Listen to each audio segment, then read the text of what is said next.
अस्सलामुअलैकुम, कैसे हो सगळी. उम्मीद करते सगळी बेसच असाल. आम्ही पण अल्हम्दुलिल्लाह सगळी बेस आहो. आज मी तुमच्यासोबत गव्हाच्या पिठाच्या पोळ्यांची रेसिपी शेअर करते आहे. त्यासाठी बघा 2 कोप गव्हाचं पीठ घेतलं आहे, 1 कोप साखर, थोडासा मीठ, इलायची पावडर थोडीशी, सगळं मिक्स करून घ्यायचा आणि थोडा थोडा पाणी टाकून आपल्याला एक डो तयार करायचा आहे. डो ना जास्ती पातळ ना जास्ती घट, म्हणून थोडा थोडा पाणी टाकायचा.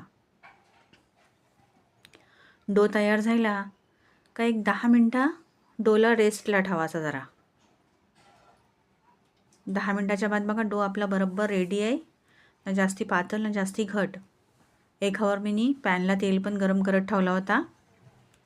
एक एक करून ह्यातल्या पोळ्या टाकायच्या. माझ्या पोरांच्या ते फेवरेट आहेत, ते टिफिनला नेतात.